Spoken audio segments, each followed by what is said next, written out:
É porque realmente foi algo muito forte que aconteceu na minha vida que eu nunca esqueço. E ali minha irmã chegou ali, me pegou ali, me levou novamente, eu com a cara toda quebrada. Pastor Excelso, sou pretinha, né? Ficou roxo, um roxo tão feio na minha cara que quem me conhece sabe, vai lembrar dessa história eu contando. E quando eu cheguei em casa, a minha mãe chorou, né? Que me viu com a cara toda quebrada. E aí eu decidi, eu falei, a partir de hoje eu não quero mais esse homem. A partir de hoje eu não quero mais esse homem. E ele ainda foi atrás de mim, pastor Esther. E ele foi lá. E aí, quando ele chegou lá, ele falou assim, o que aconteceu? Eu falei, não, deixa ele entrar. Né? Minha família não queria deixar, eu falei, pode deixar ele entrar. Eu falei, a partir de hoje, eu te libero no reino espiritual. Eu libero você, eu te perdoo no reino espiritual. Porque eu vou viver a minha vida. E a partir de hoje eu não quero mais nada com você. E aí, a partir daquele dia também, graças a Deus, sabe? Não teve mais nada.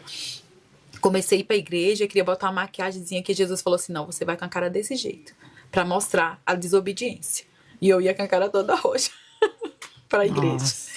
E aí eu lembro que Deus foi trabalhando na minha vida e eu sempre fui determinada assim na obra do Senhor, sempre gostei de estar envolvida, eu congreguei 16 anos numa mesma igreja, né, Igreja Visão Missionária, e eu sempre fui da libertação, do culto de libertação, né, e ali eu voltei para essa igreja, comecei a fazer meus trabalhos e foquei muito no Senhor. E aí eu ministro muito, né, para a glória de Deus. Hoje, para a glória de Deus, a gente viaja ministro muito para a glória do Senhor. E toda vez que eu ia ministrar, Deus usava alguém e falava assim, Deus vai te dar um esposo, que vai andar lado a lado com você, que vai ser uma bênção de Deus na sua vida. E eu falava, meu Deus, como vai ser isso? E sem contar, pastor Esté, que eu casei com esse homem no papel. Uhum. Eu casei com ele porque quando eu fui servir ao Senhor, a gente sem sabedoria, falaram, casa porque você está na prostituição. Então você tem que casar. E quando eu fui casar com ele, pastor Esté, eu fui casar no carro roubado. Você acredita? E na igreja? Não, lá no cartório. Não, entendi. Mas assim, na época você já era crente. Sim, mas eu casei por causa disso. Porque eu era crente, eu queria fazer a obra de Deus. É isso que eu digo. Essa falta de conexão. Ah, isso aqui tá certo, isso aqui tudo bem. De ensino, na verdade. É uma falta de ensino. Porque a pessoa que tava vendo que o cara tava num roubo, né? Numa vida toda torta, aí vai mandar eu casar. Uma pessoa que entrou agora na igreja. Então, eu empolgada, né? Não sabia de nada, casei, né? Casei. E ali casei. E aí, depois dessa luta toda, né? O Senhor foi trabalhando na minha vida. E aí, Deus falando que ia me dar um esposo, que ia andar lado a lado comigo. E eu lembro que eu tava numa vigília, sofrendo, com 2 menininhos pequenos, passando tanta fome, necessidade, mas tava firme com Jesus. Largar o Jesus por nada. Eu lembro que chegou um mês que eu comia cuscuz de tarde, de dia e de noite, com o menino. O cuscuz salva a gente, né? O cuscuz é tapioca. Oh, meu Deus. Quer biscoito, mãe? Tem cuscuz. Quer almoço? Tem cuscuz. Os bichinhos estavam parecendo um milho ambulante. E ali, eu lembro que eu tava numa vigília. E ali, meu esposo tava lá, todo bonitão. Meu esposo é bonito, viu, pastor? Eu acho que eu não vi ele ainda, não. Eu fui lá te deixar um dia, mas não vi ele ainda, não. Vou te mostrar, vou te mandar. E ali, ele tava lá filmando, né? Que ele fazia filmagem sobre os eventos da igreja. Ele tava todo de terno, todo arrumado, filmando. Ele era o único homem da igreja dele, né? As irmãs eram tudo dele. E ela chegou roubando o coração. Jesus me deu ele de presente. Jesus faz essas coisas. E aí, quando eu olhei ele, eu falei, Jesus? Que varão é esse? Eu não tô procurando, não. Mas se o Senhor quiser me dar, eu quero. Eu falei dessa forma com Jesus. E ali a gente tinha um amigo em comum.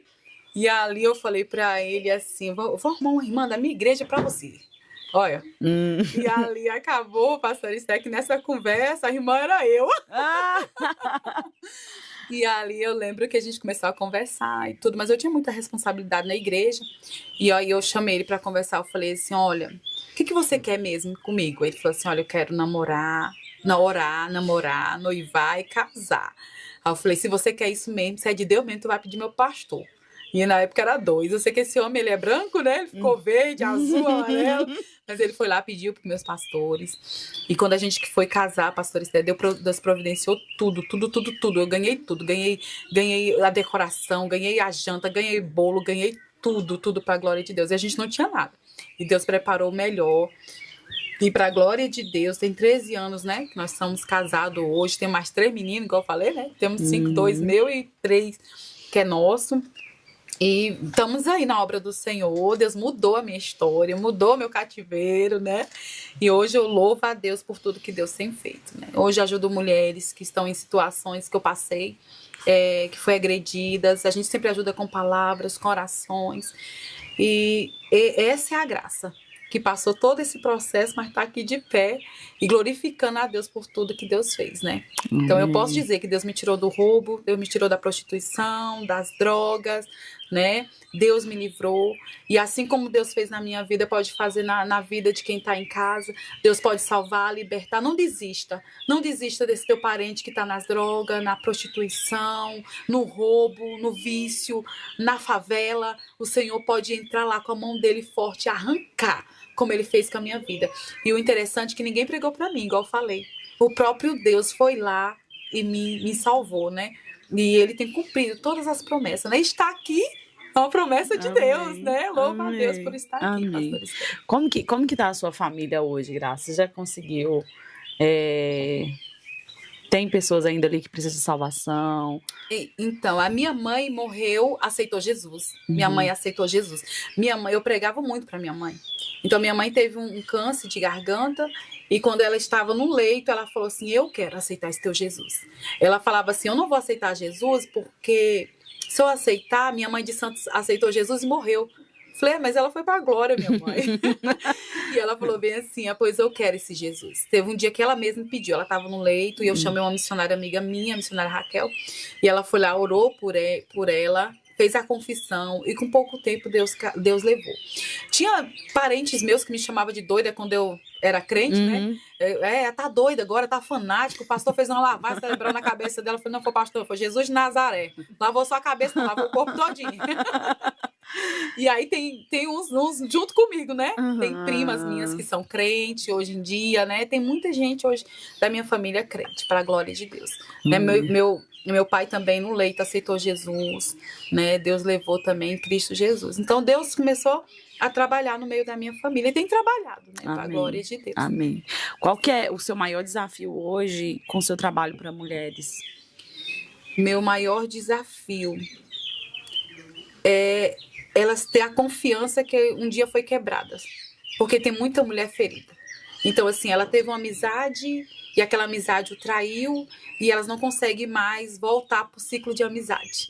São mulheres feridas que não conseguem mais viver uma nova amizade. E eu costumo falar que tem sim. Quando você é curada, Deus coloca pessoas assim nas nossas vidas que sim, pode ser amigas verdadeiras e fiéis. Eu sempre bato em cima disso. Deus sempre levanta uma Ruth, uma Noemi, né? Para andar junto, lado a lado e fiel. Porque nós vivemos um cenário de muita falsidade, de mentira. Né? A gente tem que falar a verdade, né? Mas Deus sempre levanta alguém verdadeiro para nos dar um ombro, para nos dar atenção, né? Prova viva é as irmãs que andam comigo. Essas são companheiras. Então, Deus sempre levanta. E acreditar, né? Que se você for frustrada de alguma maneira, Deus é poderoso para curar, restaurar e te apresentar pessoas do bem. Né? Essa é a dificuldade, às vezes, que a pessoa não quer acreditar mais na outra, né? E eu falo, Jesus transforma e liberta e traz pessoas para o nosso lado que é verdadeiras. Né? Amém. É isso. E sobre relacionamento, tem muitas mulheres que estão em relacionamentos abusivos, estão numa dependência emocional. E a gente tem sempre aquela questão, fala de relacionamento, de casamento, eu acho que assim, uma coisa tão difícil, porque com cada um é de um jeito, né? Com cada um, às vezes Deus vai trabalhar naquele marido, às vezes Deus fala assim, não é isso que eu tenho para você. Então, o que você tem de dizer para mulheres que estão assistindo, que estão, tipo assim, sem saber o que fazer, sem direção? Olha, pastora Esther, eu sou bem clara, em relação a violência, né? Dentro de casa, larga, minha filha, chama a polícia. Chama a polícia e vai embora, né? Porque tem mulheres que vão aguentando isso porque é serva de Deus. Ah, mas eu tenho que aguentar porque Deus tem um plano, Deus... Não, Deus, igual eu falei, Deus só muda se a pessoa der lugar. Se a pessoa abrir o espaço, Deus não invade. A Bíblia diz que Deus não invade, né? Ele tá